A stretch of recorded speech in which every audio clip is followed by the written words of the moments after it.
Hello mga bossing! Welcome back to my channel. Kayo po ba mga bossing ko ay isa sa mga mananaya? Nakatama na po ba kayo?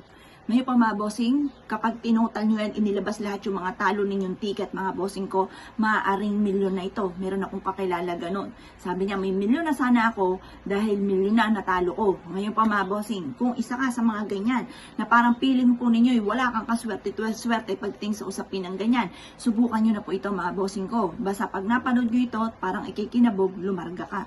Pero kung walang dating sa inyo, asya huwag yung gagawin mga bossing. Ako po'y may ituturo sa inyo na isa sa mga pamamaraan. Baka tanongin nyo, ikaw ba'y nakatama na? Nako mga bossing ko, secret, charot, ayan. Pero ako pa mga bossing ko, 5 beses lagi na numero ang aking pong natatamaan mga bossing. Aba, hindi natin masabi, baka bukas 6 na po yan mga bossing. Yan pa mga bossing, pero ako'y naniniwala kung nakaukol ay bubukol. Meron ako nabigyan ng gantong payo. Pero syempre, hindi ko pwedeng banggitin ang pangalan at baka siya ay madali mga bossing ko. At siya po mga bossing, kami lang nakakaalam. Ngayon pa mga bossing, pero binibigyan ako ng balato pero sabi ko kanya na lang. Masaya na ako sa naganap sa buhay po niya. Ngayon pa mga bossing ko, sila po'y palaboy-laboy na lang kung saan ngayon. Ibig ko sabihin, pag-alagala na lang mga bossing. Ngayon pa mga bossing kasi, syempre, hayahay na ang buhay mga bossing. Ngayon pa mga bossing, subukan niyo po itong gawin at ito po ay makakaranas ka ng hindi ka makakapaniwala. Makakaranas ka ng mga hindi ka panipaniwala na nagaganap po sa buhay po ninyo. Kaya kung kayo pinaniwala at naisyo po itong gawin, ang video ito ay para po sa inyo.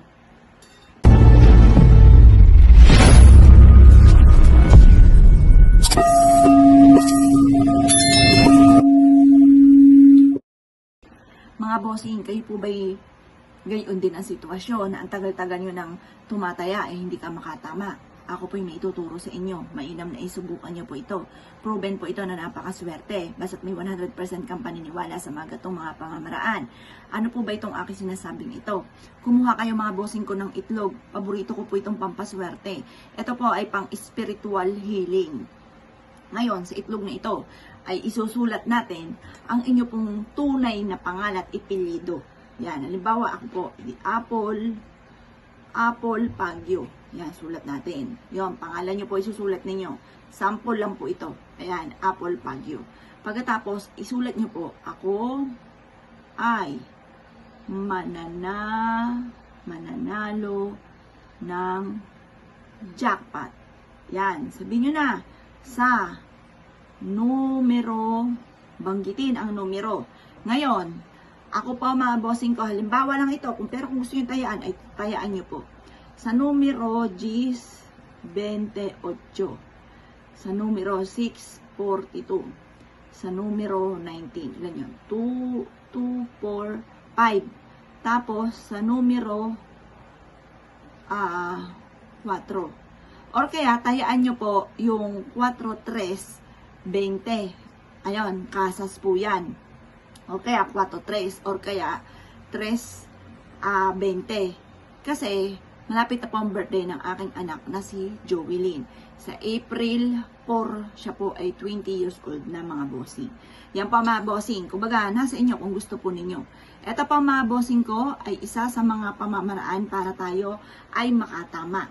Pagkatapos mga bossing ko, ang gagawin po ninyo, kumuha kayo ng isang mangkok. Ayan, mangkok. Yan. Lagyan nyo dyan. Tapos, kumuha kayo ng bigas. Lagyan nyo lang siya. Konti lang mga bossing. Ganyan lang. Yan. At pagkatapos, kumuha ka ng asin. Ayan. Ito pa mga bossing ko, ay ilalagay ninyo sa may altar ninyo. Sa altar po ninyo. Tapos, kada kayo tataya, paulit-ulitin ang magic words na ako ay mananalo na ng jackpot. Banggitin ang numero na lagi nyo pong tinatayaan. Paulit-ulitin mga bossing ko at kayo po mga bossing ko ia-adya nito kung saan lagi naman kayo ay suswertihin. Kaya kung kayo pinaniwala at naisyo po itong gawin, lumarga ka. Pero kung ikigagawa ng ganito, sisikreto nyo lang ha. Kasi baka kayo po mga bossing ko ay daldal ng daldal. Walang magandang maidudulot po yan. Kapag kayo daldal ng daldal, ayan po yung nauudlot. Imbis na kayo mananalo, may tao pang kukontra. Yung mainggit ka agad, hindi ka pa nakakapanalo. Yung mga ganun, kukontra ka agad.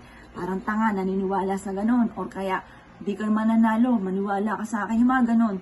Kaya minsan pagka, halimbawa may mga ganun tao, lumalayo agad ako. Kasi parang napaka-nega, tapos kukontrahin ka agad, yung ganon. Parang ayaw pang maging masaya na lang, sabihin, o sige, manalo ka na lang, yung ganon mga bossing, yun ang maganda. O siya, good luck sa'yo, manalo ka, yung ganon maganda mga bossing.